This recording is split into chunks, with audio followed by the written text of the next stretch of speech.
സാന്ദ്രാനന്ദാവബോധാത്മകമനുപമിതങ്കാലദേശാവതിഭ്യം നിർമുക്തം നിത്യമുക്തം ദിഗമചരസഹസ്രേണ ഭാസ്യമാനം അസ്പഷ്ടം ദൃഷ്ടമാത്രേ വിനടരുപുരുഷാർത്ഥാത്മകം ബ്രഹ്മതത്വം തത്താവത് ഭാതി സാക്ഷാത് ഗുരുഭവനപുരേ അന്ധവ്യഞ്ജനാനാം. നമസ്കാരം. സനാതന ധർമ്മസംഹിതകളിലെ വിജ്ഞാനശകലങ്ങൾ പങ്കുവയ്ക്കാനുള്ള ചാനലായ നാദശ്രീയിലേക്ക് എല്ലാവർക്കും സ്വാഗതം. പേര് ചാനൽ സബ്സ്ക്രൈബ് ചെയ്യാനും ലൈക്ക് ചെയ്യാനും ഓർമ്മപ്പെടുത്തിക്കൊള്ളുന്നു. സബ്സ്ക്രൈബ് ചെയ്തവർക്കും ലൈക്ക് ചെയ്തവർക്കും നന്ദി രേഖപ്പെടുത്തിക്കൊള്ളുന്നു. ശ്രീമദ് നാരായണീയത്തിൽ 8ാമത്തെ ശ്ലോകമാണ് നമ്മൾ പറഞ്ഞു വെച്ചത്. 50ാം ദശകത്തിലത്തെ 8ാമത്തെ ശ്ലോകം. പിബതി സലിലം ഗോപപ്രാതേ ഭവന്തമഭിധൃത സ നിഖിലൻ അഗ്നിപ്രഖ്യം പുനർദ്രുമമുദ്യമൻ ദളയത് മകാ തോട്ട്യാ കോട്ട്യാ തദാശു ഭവാൻ വിഭോ കലതന പിതാ ചുഞ്ചു ചുഞ്ചു പ്രകൃഹ്യ ദദാരഥം. 7ാമത്തെയാണ് പറഞ്ഞു വെച്ചോണു അല്ലേ? 5, 6, 7. അതെ. ക്വചന ദിവസേ ഭൂയോ, നല്ല ചൂടുള്ള ദിവസങ്ങളിൽ വലിയൊരു കുറ്റിയെ കണ്ടു. ബകം ശലിതഗരിതം പ്രേക്ഷാമാസുർഭകം കലു വിസ്മൃതം. ഭഗവാൻ എന്ത് ചെയ്തു? വെള്ളമൊക്കെ കുട്ടികൾ കുടിക്കാൻ തുടങ്ങി. ദാഹിച്ചപ്പോഴേ പിബതി സലിലം, വെള്ളം കുടിക്കാൻ തുടങ്ങിയിരിക്കേ. ഗോപപ്രാതേ ഭവന്തമഭിധൃത സ കില നിഖിലൻ അഗ്നിപ്രഖ്യം പുനർതൃതം ഉദ്ധമൻ. ഈ കൊറ്റി എന്ത് ചെയ്തു? കൃഷ്ണനെയും ഗോപരെയും കൊത്തി അകത്തേക്ക് അങ്ങോട്ട് വിഴുങ്ങി. കൃഷ്ണനെ അകത്തേക്ക് കിട്ടിയാൽ അത് വേണ്ട പോലെ ഉപയോഗപ്പെടുത്തല്ലേ വേണ്ടത്. ചിലരങ്ങനെയാണ്, കൈ കൊണ്ടുപോയി കൊടുത്താലും കൃഷ്ണനെ ഉപേക്ഷിക്കണവരാ. ആ പണ്ടത്തെ അപേക്ഷിച്ച് എത്ര ദിക്കിൽ ഭാഗവതമുണ്ട്, സപ്താഹമുണ്ട്. ഭാഗവതം കിട്ടാനും ഉണ്ട് അല്ലേ? വാങ്ങാൻ പറ്റും. ഗുരുവായൂർ 80 കിട്ടില്ലേ? മലയാള കോപ്പിയൊന്നുമില്ല. എന്നിട്ടത് വേണ്ട വിധത്തിൽ ഉപയോഗിക്കുന്നുണ്ടോ? ഒക്കെ ഊണ് കഴിഞ്ഞാൽ ഓടണവരാകും. ഒറ്റ ലേശം ആൾക്കാരും ഉണ്ടാവില്ല. ഉച്ചയ്ക്ക് ശേഷം പല സപ്താഹത്തിലും അങ്ങനെ ഊണ് കഴിഞ്ഞാൽ ഓടുക. അത് മനസ്സിലാക്കിയിട്ടുണ്ട്. ഊണെന്നവർ നിൽക്കണം, ഊണ് കഴിഞ്ഞാൽ ഓടുക വേണ്ടതെന്ന്. അപ്പോൾ ഉള്ളിലേക്കാക്കി തരാൻ ശ്രമിക്കുകയാണ് സപ്താഹത്തിൽ കൂടെ. എന്നിട്ടും അത് വേണ്ടാന്ന് വെച്ച് ഓടുക. ഇവിടെ ഈ കൊറ്റി അതാണ് ചെയ്തത്. നിഖിലൻ അഗ്നിപ്രഖ്യം, അഗ്നി സമാനമായിട്ട് തൻ്റെ ചൂട് വർദ്ധിപ്പിച്ചു. ഈ നല്ല കാര്യങ്ങൾ ദഹിക്കാൻ ചിലർക്ക് പറ്റില്ല അത്ര വേഗം. അതിനും വേണൊരു പുണ്യം. നിഖിലൻ അഗ്നിപ്രഖ്യം,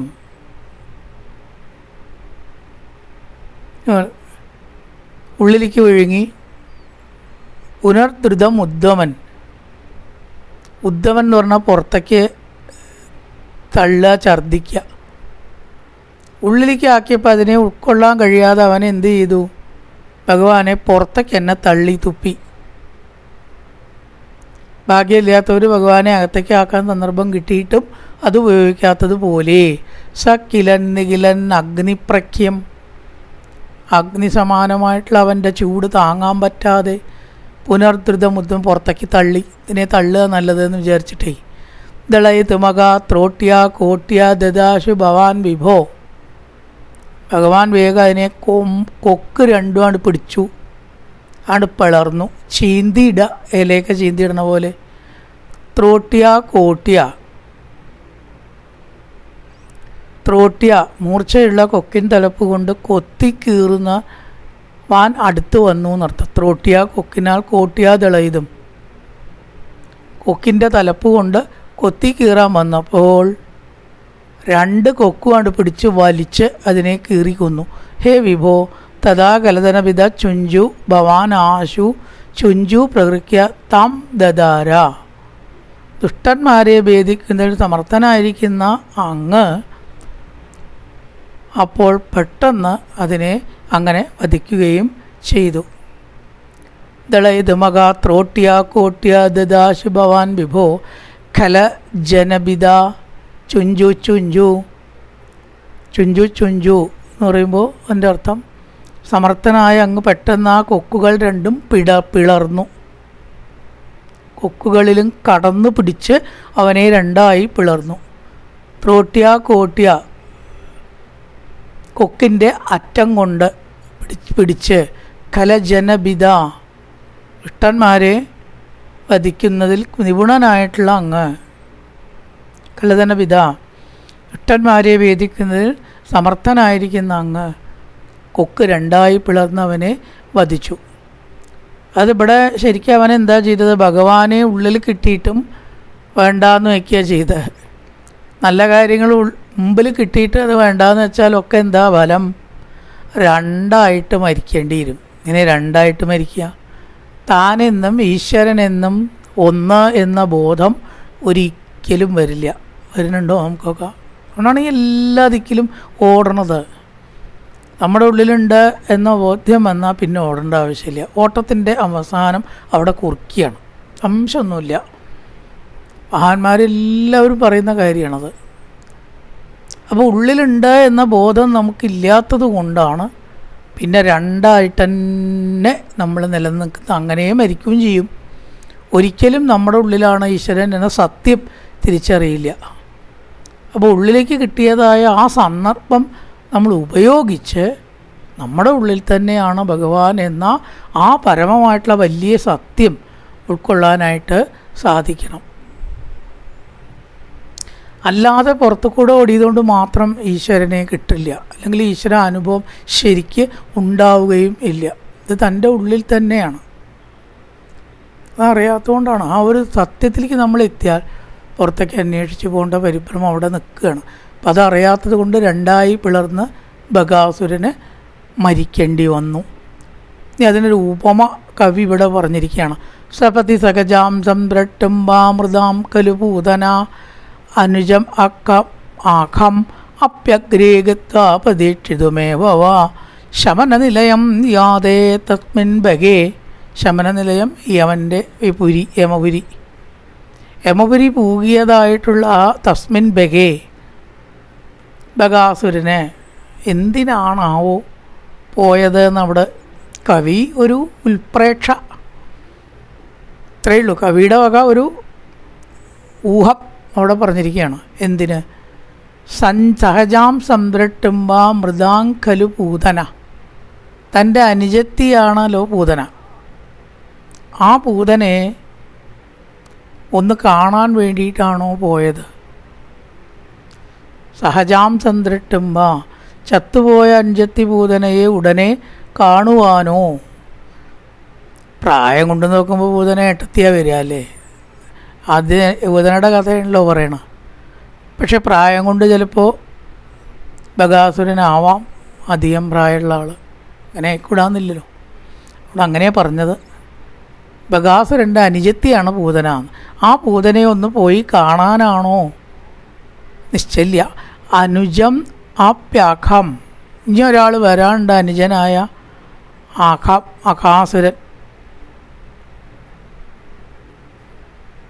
പൂതന ജ്യേഷ്ഠത്തിയായിട്ട് എടുക്കുന്നതാണ് കൂടുതൽ നല്ലത്. പക്ഷെ ഇവിടെ അനുജത്തി പൂതനയെന്ന് പറഞ്ഞിരിക്കുന്നു. ജ്യേഷ്ഠത്തി പൂതന എന്നാണ് കൂടുതൽ ശരിയാവുക.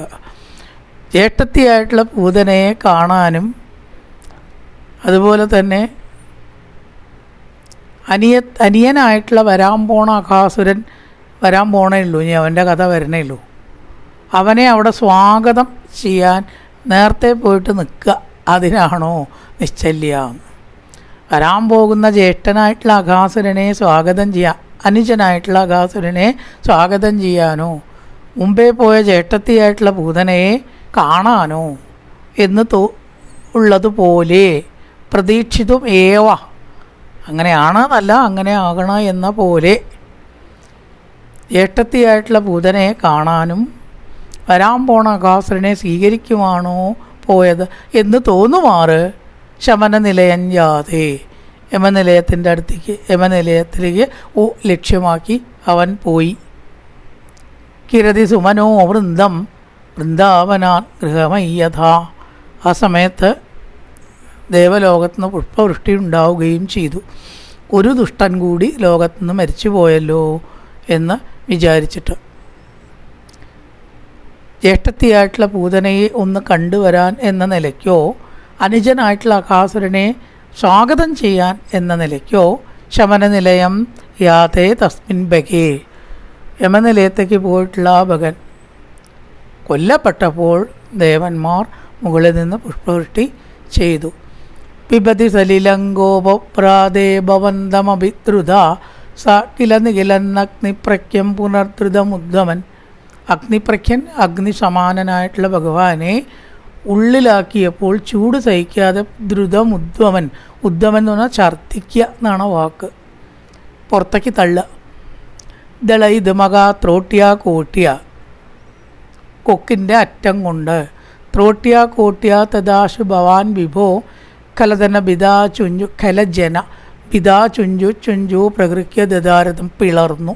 ദദാര എന്ന് പറഞ്ഞാൽ പിളര്, രണ്ടായി പിളർന്നു.